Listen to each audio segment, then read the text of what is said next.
நமஸ்காரம். மகாபாரதத்தில் சாந்தி பருவத்தில் மோட்ச தர்மத்தை சேவித்துக் கொண்டிருக்கின்றோம். இன்று நாம் சேவிக்கும் இந்த அத்தியாயத்தில் வியாசர் ஞானம் மோட்சத்திற்கு காரணம் என்பதை சுகருக்கு சொல்லியதுதான் சேவிக்க இருக்கின்றோம். வியாச பகவான் தொடர்கிறார். மனத்தால் மூழ்குகிறவனும் கிளம்புகிறவனுமாக இழுக்கப்படுகிறான் ஒரு மனிதன்.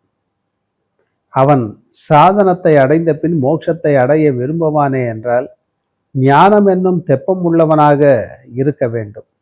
அறிவுள்ளவர்கள் ஞானத்தால் உண்டு பண்ணப்பட்ட தெப்பங்களால் அறிவில்லாதவர்களை கரையேற செய்கிறார்கள்.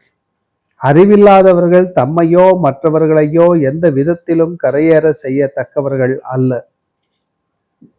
காமம் முதலிய தோஷங்களை அறுத்த முனியானவன் யோகத்தில் முயற்சி உள்ளவனாகி தேசம், கர்மா, அனுகிரகம், திரவியம், உபாயம், அபாயம், நிச்சயம், கண் முதலியவை, ஆகாரம், சம்ஹாரம், மனம், தரிசனம் என 12 சாதனங்களை தேடிக்கொள்ள வேண்டும். உத்தமமான ஞானத்தை விரும்புகிறவன் புத்தியினால் வாக்கையும் மனத்தையும் அடக்க வேண்டும். தனக்கு மோட்சத்தை விரும்புகிறவன் ஞானத்தினால் புத்தியை அடக்கி கொள்ள வேண்டும். இந்த வாக்கு முதலியவைகளை அடக்கும் வழியை மனிதன் கண்டானே என்றால் அவன் மிக கொடியவனானாலும் எல்லா வேதங்களையும் அறிந்தவனானாலும் மேதாத பிராமணனானாலும் தர்மமறிந்து விதிப்படி யாகத்தை செய்தவனானாலும் மிகவும் பாவத்தை செய்கிறவனானாலும்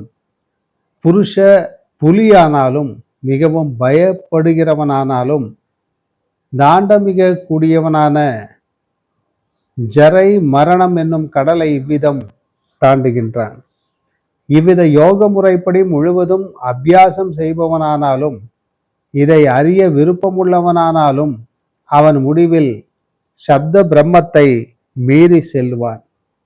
தர்மத்தை இருப்பிடமாக கொண்டதும் வெட்கத்தை விருத்தமாக கொண்டதும் முன்கூறிய உபாயங்களை முக்கணையாக கொண்டதும் அபானம் என்னும் அச்சுள்ளதும் பிராணன் எனும் நுகமுள்ளதும் பிரக்ஞை என்ற ஆயுளுள்ளதும் ஜீவன் என்ற பிடிப்புள்ளதும் ஜாக்கிரதை என்ற சேர்க்கை உள்ளதும் நன்னடக்கையோடு இருப்பதென்னும் கற்றுள்ளதும் பார்ப்பது, கேட்பது, தொடுவது, மோப்பது இவைகளை குதிரையாக கொண்டதும் நற்குணங்களை பற்றிய அறிவை குடமாக கொண்டதும் எல்லா சாஸ்திரங்களையும் சாட்டையாக கொண்டதும் ஞானத்தை சாரதியாக கொண்டதும் க்ஷேத்ரஜ்ஞன் எனும் ஆத்மாவால் ஏறி கொள்ளப்பட்டதும் அழகுள்ளதும் உறுதியுள்ளதும் ஸ்ரத்தையும் அடக்கத்தையும் முன்னிட்டதும் தியாகம் என்னும் கடிவாளம் உள்ளதும் சேமத்தை தருவதும் பரிசுத்தமான வழியில் செல்வதும் தியானம் என்னும் தேசத்தை நோக்கி செல்வதும் மோட்ச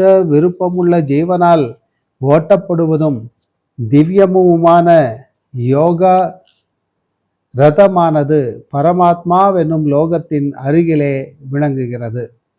இனி மிகவும் சீக்கிரமாக பரமாத்மாவை அடைய வேண்டும் என்ற மனம் உள்ளவனும் இந்த ரதத்தை ஓட்ட விரும்புகிறவனமாய் இருப்பவனுக்கு விரைவாக செல்லத்தக்க விதியை உபதேசிக்கின்றேன்.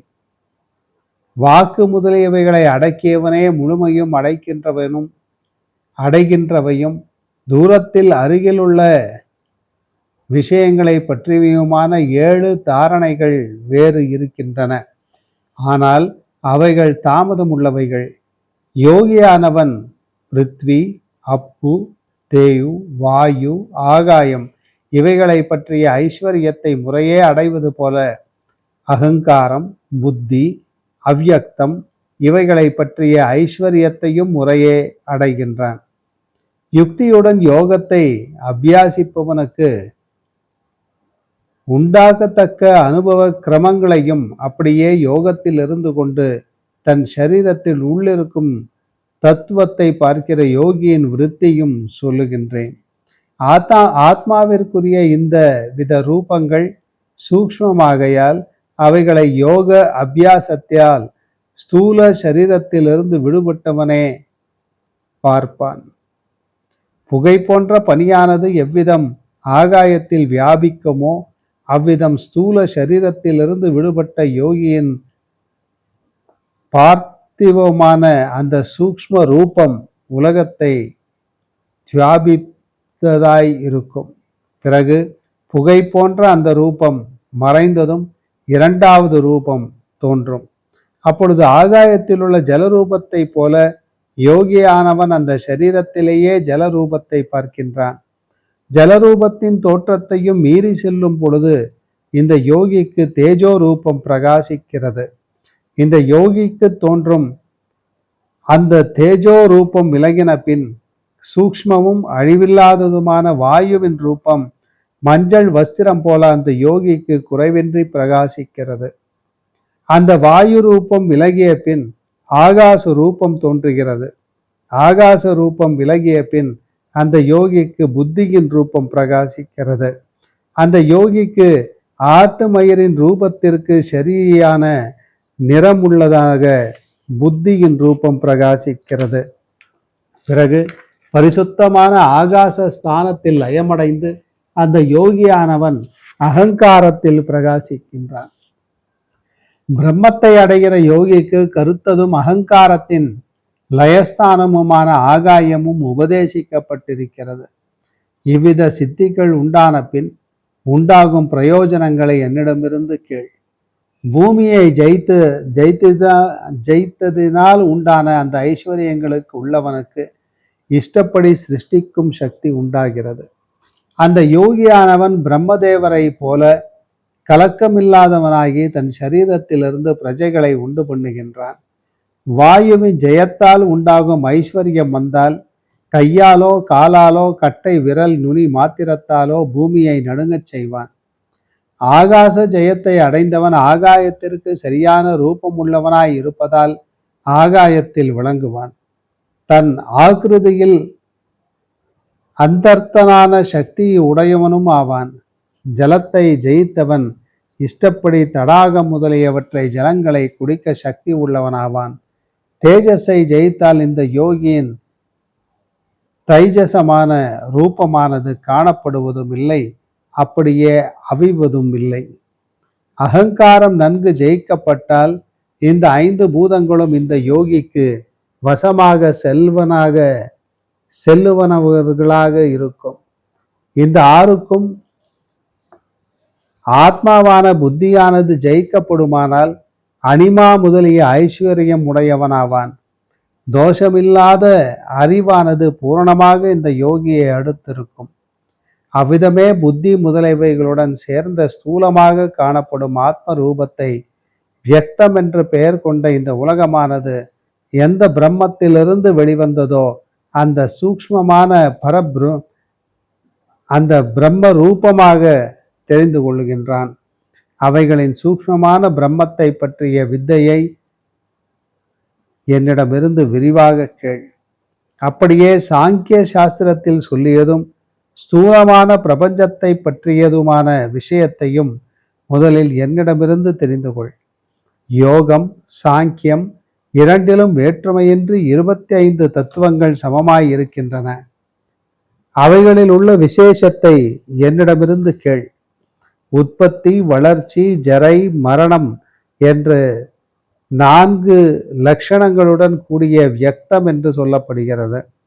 இதைவிட வேறாய் இருப்பது அவ்யக்தம் என்று சொல்லப்படுகிறது. வேதத்தில் கூறிய சித்தாந்தங்களிலும் 2 ஆத்மாக்கள் உதாரிக்கப்படுகின்றன. அவைகளில் முதலானதை முன்கூறிய 4 லட்சணங்கள் உள்ளதும் அவ்யக்தத்திலிருந்து உண்டானதும் 4 விதமான புருஷார்த்தங்களுக்கு காரணமுமான புத்தி என்று சொல்லுகிறார்கள். மற்றொன்றான புத்தி என்னும் சத்துவம், க்ஷேத்ரஜன் என்னும் ஜீவன், இந்த 2ம் அவ்யக்த லட்சணம் உள்ளவையாகும். வேதங்களில் சொல்லப்படும் 2 ஆத்மாக்களும் விஷயங்களில் பற்றுதல் உள்ளவைகளாக இருக்கின்றன. விஷயங்களை விலக்கி அவைகளிலிருந்து வேறாக ஆத்மாவை அறிவது ஞானமுள்ளவர்களின் லட்சணம் என்று தெரிந்து கொள். அவன் அபிமானம் இல்லாதவனும் அகங்காரம் இல்லாதவனும் துவந்தங்களிலிருந்து விலகியவனும் சந்தேகங்களை அறுத்தவனுமாய் இருப்பான். கோபிக்கவும் மாட்டான், படைக்கவும் மாட்டான், பொய்யான சொற்களை பேச மாட்டான், நிந்திக்கப்பட்டாலும் அடிக்கப்பட்டாலும் சிநேகத்தை பாவித்தல்லாமல் கேடு நினைக்க மாட்டான். கடுஞ்சொல், கொடிய செய்கை, மனத்தில் கெட்ட எண்ணம், இந்த மூன்றையும் விளக்கினவனும் எல்லா பிராணிகளிடங்களிலும் ஒரே நிலை உள்ளவனுமாய் இருந்து கொண்டு பிரம்மதேவரை போன்றவனாய் இருப்பான். விருப்பம் உள்ளாதவனாகவும் விருப்பம் இல்லாதவனானாலும், அதாவது விருப்பம் உள்ளவன் அல்லாதவனும் விருப்பம் இல்லாதவன் அல்லாதவனும் ஷரீர யாத்திரை மட்டில் நிலை உள்ளவனும் சாபல்யம் இல்லாதவனும் பயமற்றவனும் அடக்கம் உள்ளவனும் ஒருவித சேமம் இல்லாதவனும் வேஷம் இல்லாதவனுமாய் அப்படி இல்லாதவனுமாய் இருப்பான். இவன் மனம் ஏகாத்திர தன்மை இல்லாத இருக்காது, பழுதில்லாத சங்கல்பம் உடையவனாய் இருப்பான். எல்லா பிராணிகளிடமும் ஒரே விதமான சிநேகம் உள்ளவனும் மண்கட்டியையும் கல்லையும் பொன்னையும் சமமாக கருதுபவனும் விருப்பு வெறுப்புகள் இல்லாமல் சமமாய் இருப்பவனும் தைரியம் உள்ளவனும் தன்னை பற்றிய நிந்தை ஸ்துதிகளை சமமாக கொண்டவனும் எல்லா போகங்களிலும் விருப்பமற்றவனும் உறுதியான பிரம்மச்சரிய விரதம் உள்ளவனும் எல்லா பிராணிகளுக்கும் கேடு செய்யாதவனுமான இவ்வித ஞானியானவன் முக்தி அடைகின்றான். யோகத்திலிருந்து எந்த காரணங்களால் எவ்வித முக்தி அடைகிறார்கள் என்று தெரிந்து கொள். யோகத்தால் உண்டாகும் அனிமா முதலிய ஐஸ்வர்யத்தை விட்டு விலகினவன் முக்தி அடைகின்றான். இவ்விதம் அந்தந்த சித்தாந்தத்தின் அபிப்பிராயப்படி உண்டாகும் அறிவானது சந்தேகமின்றி உனக்கு உபதேசிக்கப்பட்டது. இவ்விதம் இருப்பவன் துவந்தங்களிலிருந்து விடுபட்டவனாவான், பரமாத்மாவையும் அடைவான் என்று சொல்லி வியாச பகவான் இந்த அத்தியாயத்தை பூர்த்தி செய்கிறார். மீண்டும் நாளை சந்திப்போம். நமஸ்காரம்.